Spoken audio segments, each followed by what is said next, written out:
Bonjour tout le monde. Alors aujourd'hui je vous prépare une vidéo sur mes vernis. Alors je vais la monter un petit peu, enfin pas différemment mais progressivement pour que je puisse à chaque fois tous les sortir, vous montrer toutes les couleurs. Je vous mettrai quelques photos aussi avant, enfin entre chaque. J'ai décidé de diviser ça en familles de vernis. Ceux de la même marque, en fait généralement c'est surtout la marque qui va les regrouper.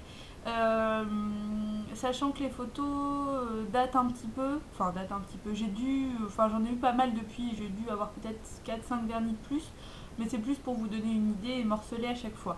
Je me suis dit que c'était intéressant de faire ça parce que d'une part, ça me permet de...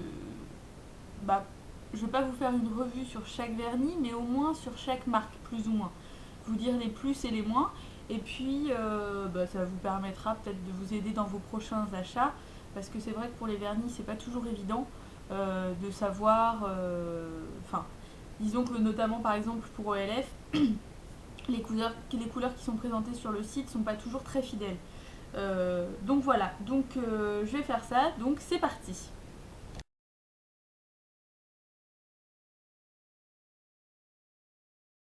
Alors voilà la première famille de vernis, je dirais. Hop, vous me voyez là, coucou. Euh, c'est la famille des ELF. Donc j'en ai pas mal, comme vous pouvez le voir, j'en ai 1, 2, 3, 4, 5, 6, 7, 8, 9. 10 en fait, mais vous voyez, il y en a un qui est derrière. Mais j'en avais reçu un deuxième parce que j'en avais eu un défectueux, enfin bref. Donc c'est deux de la même couleur, donc ça compte pas vraiment.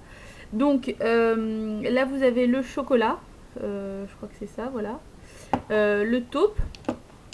Là vous avez différentes familles de rouge. Donc là c'est le red velvet qui a des espèces de petits reflets un peu brillants. Là c'est le light red, medium red, dark red. C'est là que j'en avais eu deux parce que donc le pinceau en fait n'avait pas tous ces petits poils. Pour l'étaler c'était infect, c'était vraiment impossible. Ça c'est le purple pleasure que j'aime beaucoup. Celui-ci c'est le royal purple, voilà, et le dark navy. Mais le dark navy qui est quand même plus proche d'un noir avec des reflets bleus que d'un réel bleu, voilà. Alors mon avis sur les vernis ELF, c'est que c'est des vernis qui sont sympas pour, disons pour pouvoir les assortir un maximum avec ses tenues. Ou quand on n'a pas forcément une vie trépidante qui nécessite d'avoir un vernis qui tienne. Je dirais qu'effectivement, en moyenne, moi, c'est des vernis qui me tiennent, allez quoi, 2-3 jours. En fait, il faut déjà une bonne base et un bon top coat. Donc, c'est quand même des vernis qui sont sympas parce qu'il y a pas mal de couleurs différentes.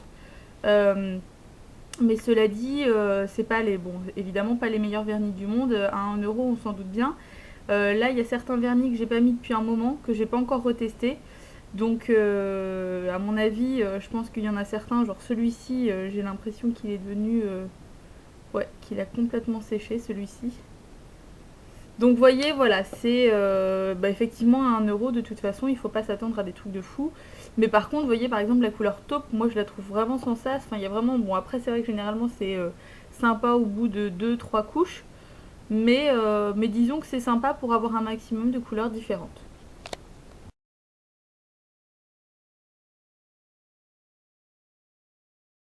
Alors voilà la deuxième famille de vernis, ce sont les Eiko, qui sont très mignons, dont les couleurs sont un petit peu folles parce que c'est vrai que, enfin, pas vraiment folles, mais c'est sympa et c'est vrai qu'on se fait surtout avoir par le packaging. Par contre, moi j'ai été un peu déçue parce que je les trouve très pâteux, pas forcément très simples à appliquer. Disons que c'est vrai qu'ils sont pas chers, mais finalement, niveau qualité, ils sont pas beaucoup mieux que les ELF en fait. Autant les ELF, on leur pardonne un peu tout parce qu'ils sont à 1 euro. Ceux-là doivent être, je sais plus autour de combien ils sont, 4 euros, peut-être quelque chose comme ça. Je crois que je n'ai pas testé encore le Saucy Polish, ni le Vintage Polish parce qu'il est un petit peu clair pour moi pour le moment. Euh, mais donc voilà, sinon j'ai le Indigo Polish, le Vampira Polish, qui est un noir avec des paillettes rouges dedans, le Poche Polish, qui est un espèce de taupe mais un peu plus marron que le LF que je vous ai montré tout à l'heure, et le Tyros Polish. Tyros Polish qui est très très mignon. que j'aime beaucoup, que vous aviez déjà dû voir dans ma manucure quand j'avais fait des petits pistolets là-dessus. Voilà, je les aime bien, mais c'est vrai que j'ai été quand même beaucoup déçue de la qualité des vernis, assez inégale en fait, ils sont pas tous très pâteux, il y en a qui sont un peu plus liquides, mais voilà, je trouve que du coup ça fait pas super qualitatif d'avoir autant de différence d'un vernis à l'autre alors que c'est la même marque quoi. Mais bon, c'est vrai que c'est sympa, le Indigo Polish est très joli, parce qu'il a plus des paillettes bleues dedans, mais bon, malgré tout, c'est quand même pas un bleu très prononcé. Parce que moi, c'est un peu ce que je cherche en fait, un bleu navy, mais qui soit vraiment bleu navy quoi. Mais je l'ai plus ou moins trouvé, je vous montrerai avec un autre vernis tout à l'heure. Donc voilà, Eiko, bien, mais un petit peu décevant.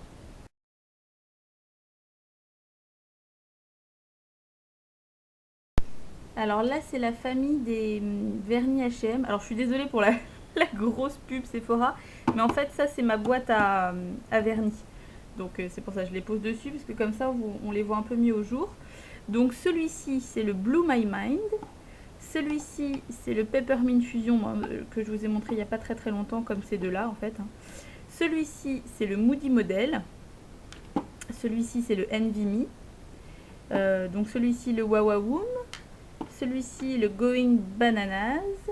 Et celui-ci, le Pink Mouse. Donc ces vernis-là ont été honnêtement une excellente surprise. Vraiment. Euh, Parce que moi, j'ai surtout testé ces deux-là en fait. Les autres, je ne les ai pas encore testés. Mais ces deux-là, c'est oui, une surprise extrêmement agréable parce qu'ils tiennent très bien dans le temps, s'appliquent avec une facilité déconcertante, sont opaques en une seule couche, même si bon, moi je préfère en mettre deux pour être sûr que ça tienne bien. Mais honnêtement, les vernis H&M, alors ils doivent être généralement entre 2 et 5 euros, ça dépend, parce que ceux qui sont dans ces flacons-là ou dans ces flacons-là n'ont pas exactement le même prix. Mais franchement, n'hésitez pas si vous avez l'occasion de tomber sur des vernis H&M et que la couleur vous plaît, mais que vous hésitez par rapport à la qualité, n'hésitez surtout pas. Parce que je trouve que ça vaut vraiment le coup. Je sais pas combien de temps il dure dans le temps, dans le flacon, je veux dire. Mais sur les ongles, enfin voilà, ils ont tenu, moi, quand je l'ai mis deux couches, quasiment 4 5 jours, sans vraiment avoir besoin d'aucune retouche. Donc vraiment nickel, j'en suis super contente. Et donc je continue de guetter dès que des couleurs me plaisent. Enfin voilà. Donc franchement, H&M, bien joué sur les vernis parce que les couleurs sont assez cool et la tenue est vraiment bonne.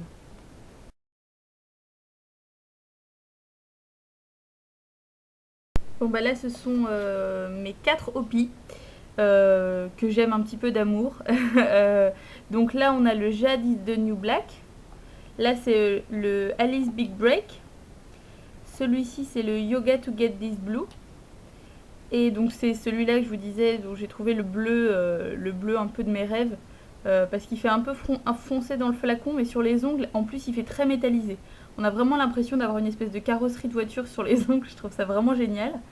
Et donc celui-ci c'est le Black Cherry Chutney, qui pareil fait assez foncé comme ça, mais sur les ongles, on est sur un prune profond avec de très jolis reflets un peu brillants. Que dire de ces vernis à part que j'en suis très contente, bah, pas grand chose. Parce ils sont vraiment bien, le pinceau est super agréable, l'application se fait bien. Le temps de séchage aussi est vraiment appréciable. Euh, Niveau opacité, difficile de vous dire, mais c'est vrai que là par contre je préconise quand même minimum 2 couches. Sauf si vous voulez un rendu un petit peu plus, disons, plus dilué quoi. Mais pour avoir vraiment la couleur du flacon, il faut au moins 2 couches. Mais ouais, j'en suis très contente. Après, c'est vrai que je les ai achetés moins cher, hein. Je les ai pas achetés au prix fort. Parce que je trouve que malgré tout, le prix est quand même abusé. J'irai pas mettre 13 euros, ni vraiment finalement plus que ça dans un vernis. Parce que ça me dérange un peu. Puis c'est vrai que j'aime bien en avoir plein de couleurs différentes. Donc je trouve que l'investissement vaut pas forcément le coup. Mais peut-être qu'un jour je me laisserai tenter, hein, et je ne dis pas non. Mais bon, en tout cas, voilà, les vernis au pied, j'en suis vraiment contente. Et ma prochaine acquisition, j'aimerais bien que ce soit le Big Apple Red, je crois que c'est comme ça qu'il s'appelle, pour pourtant je ne connais que lui, mais son nom vient de... Mais je crois que c'est ça. Enfin bref, c'est un rouge, un vrai beau rouge, donc voilà, comme je mets vraiment plus souvent du vernis rouge, bah, c'est vrai que finalement je pense que là ça vaudrait le coup et je serais même prête limite là par contre à l'acheter en plein pot parce que voilà, je sais que ça sera rentabilisé, quoi.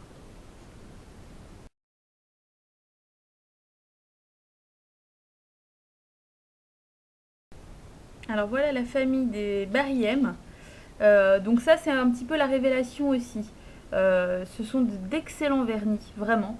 Donc là vous avez le Dusky Mauve, le Burgundy, le Red Glitter et le Black Magic qui est censé faire des petits effets. Alors là je l'ai mis sur mes ongles mais je sais pas si vous allez voir. De toute façon il y a pas mal de swatchs sur le net qui sont disponibles mais c'est un vernis qui craquelle en noir en fait.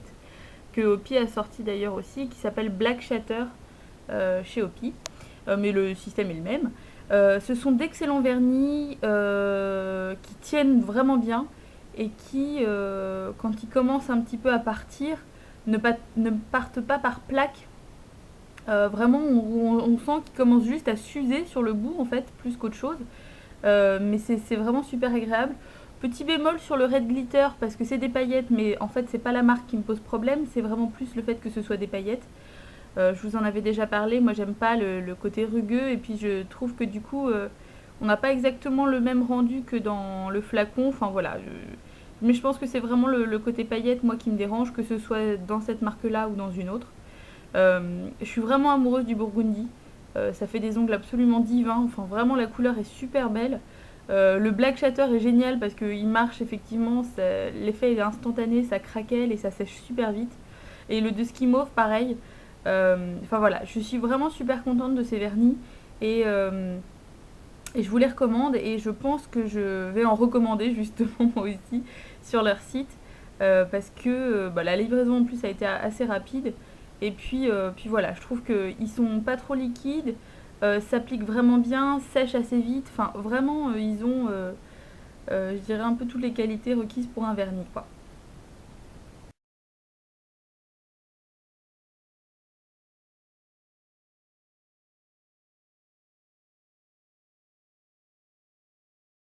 Et voilà pour finir, la famille de ceux qui n'ont pas trop de famille. Bah parce que voilà, ils sont pas assez nombreux pour faire une catégorie toute seule. Euh, donc vous avez ici le MAC de la collection des Venomous Villain. Et donc celui-ci c'est le formidable. Donc vous voyez, on voit ses reflets. Il est formidable niveau couleur. Par contre niveau tenue, j'ai été super déçue. Il a tenu rien du tout. Donc je l'ai mis une fois et je l'ai pas remis depuis malgré cette couleur très jolie. Parce que ouais, j'ai été vraiment déçue vu le prix. Enfin voilà. En tout cas, MAC fait peut-être des choses fabuleuses pour le visage, pour le reste niveau maquillage, mais niveau vernis, bah je pense qu'il devrait presque laisser ça aux autres parce que je pense que c'est pas encore hyper abouti. Enfin en tout cas, celui-là, moi j'ai été très déçue. Ça c'est mon vernis Conad noir, tout simple. Ça c'est un vernis Essie qui est la couleur Barbados Blue, le numéro 281. Mais c'est un vernis que j'ai eu en cadeau avec une commande bah, quand j'ai commandé en fait mes deux vernis de chez Orly. Je l'ai eu en cadeau, donc je l'ai jamais mis parce que c'est vraiment pas du tout une couleur que je mets. C'est un espèce de bleu clair turquoise un petit peu nacré et c'est pas du tout des couleurs que je mets. Donc bon bah voilà, je sais pas s'il est bien ou pas. Ça c'est un petit vernis que j'avais eu dans le colis de lettres pour le concours. Ça c'est une copine qui m'a fait un cadeau d'un vernis Claire's avec plein de paillettes dedans que j'ai pas encore testé. Et il a l'air assez fou. Et il y avait, hop, je vous montre, une petite bague comme ça en cadeau avec qui était posée dessus. Voilà. Ici on a un Mavala qui est la couleur 33 à Las Vegas, que j'aime beaucoup. Par contre, j'avais galéré à l'ouvrir, enfin voilà, mais bon, très mignon. Ça, c'est deux vernis de chez Sephora, donc le Gold Digger. Et celui-là, c'est le Midnight Crawl, mais qui m'a beaucoup déçu parce qu'il est beaucoup plus clair sur les ongles que ce qui n'y paraît. Là, c'est vrai qu'on dirait qu'il a vraiment des reflets un peu pétrole, des dégradés de mauve et de vert. Et par contre, sur les ongles, ça fait plus un espèce de gris. avec quelques reflets mais pas énormément. Donc j'ai été un peu déçue. Mais le Gold Digger par contre est génial, je l'avais fait en French Bicolor avec mon Burgundy de chez Barry M et vraiment nickel. Et là on a tous les soins. Enfin les soins, enfin vite fait quoi. Ça c'est un échantillon que j'avais eu avec Yves Rocher. Donc c'est le pastel brillance durcisseur et embellisseur que j'ai trouvé pas mal. Je dis pas que j'irais pas l'acheter même carrément parce que je l'ai trouvé plutôt pas mal. Ça c'est mon top to bottom d'Orly qui fait à la fois base et top coat. Ça c'est mon mat top d'Orly, donc pour un fini mat comme son nom l'indique. Et là j'ai deux vernis de chez Maybelline, le durci pastel diamant dans la couleur blanche et dans la couleur pastel. Mais je crois que celui-ci est un peu vieux donc je vais peut-être le jeter. Mais par contre celui-ci est bien. Je l'ai utilisé en base pendant, je sais pas, je dirais pendant peut-être deux semaines et demie à peu près. Et ça a suffi à rendre mes ongles un petit peu plus durs. Ça a vraiment changé. Avant ils étaient mous et cassants, puis c'est vrai que là ça les a bien aidés. Donc voilà. Bon bah voilà, je crois qu'on a fait le tour de ma collection de vernis. C'est pas une énorme collection, mais pour le moment ça me convient et c'est vrai que ça me permet de varier un petit peu tout en restant à peu près raccord avec mes tenues parce que même si certains disent que ça fait un peu too much, c'est vrai que moi j'aime bien que mes vernis soient à peu près raccord avec ce que je mets, quand même, un minimum. J'espère que cette vidéo vous aura plu. Si vous avez évidemment des questions sur les références des vernis, leurs noms, où je les ai achetés, enfin voilà, n'hésitez pas. Comme d'habitude, je sais que vous vous gênez pas trop, mais continuez comme ça, c'est très bien. Et puis je vous dis à bientôt pour une prochaine vidéo. Salut!